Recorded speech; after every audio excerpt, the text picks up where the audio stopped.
Bat also stands before a packed courtroom delivering a judgment that will set a new legal precedent. His reputation as a firm but fair magistrate is unshaken. The press praises him. Politicians court his favor, and criminals tremble at his name.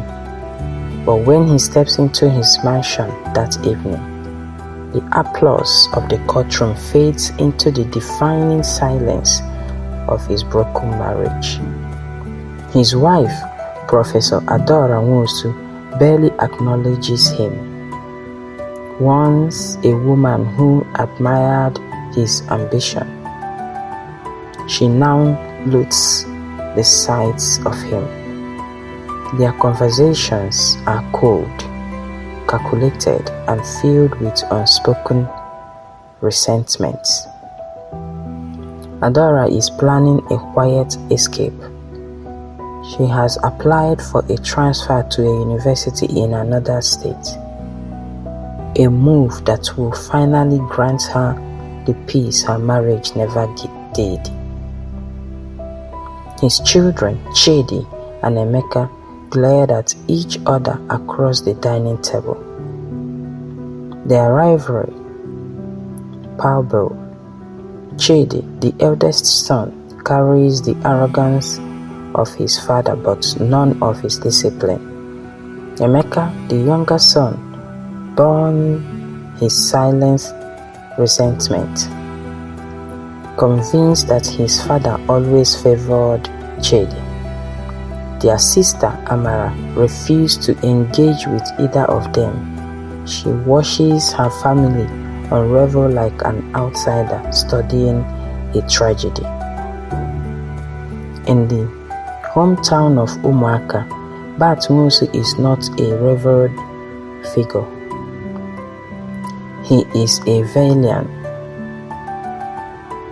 With his authority, he seized lands that belongs to widows, the elders, and the poor.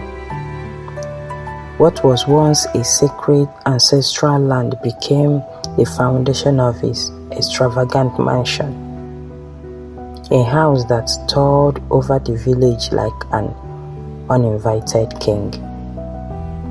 He thinks because he wears the robe of the law, he is above the gods. The villagers murmured. The elders warned him. The land was cursed. They said it was never meant to be touched, never meant to be owned by one man. Bat laughed at their superstition.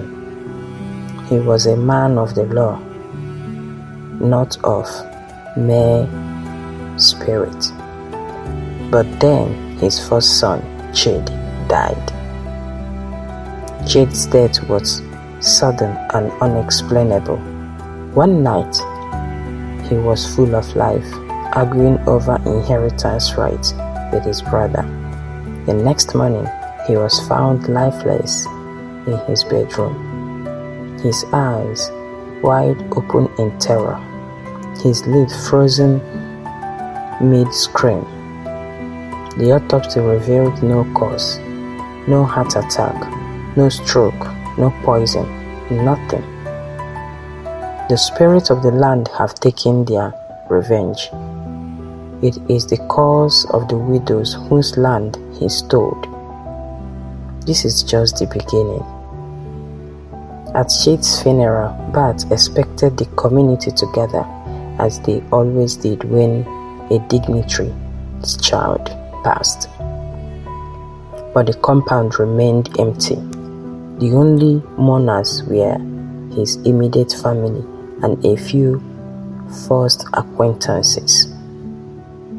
That night, a heavy wind blew through his mansion, slamming doors and extinguishing candles.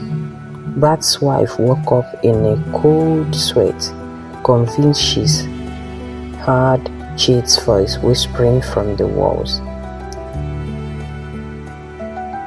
Even his hardened heart felt a chill he could not explain. Grief does not bring Bat's family together. It divides them further apart. Emeka causes his father of cousin Chid's death. Amala withdraws completely. Adora no longer hides her disgust. I should have left this house years ago, she spills one night. You uphold justice in the courtroom, but you are the most unjust man I know. Bat lashed out.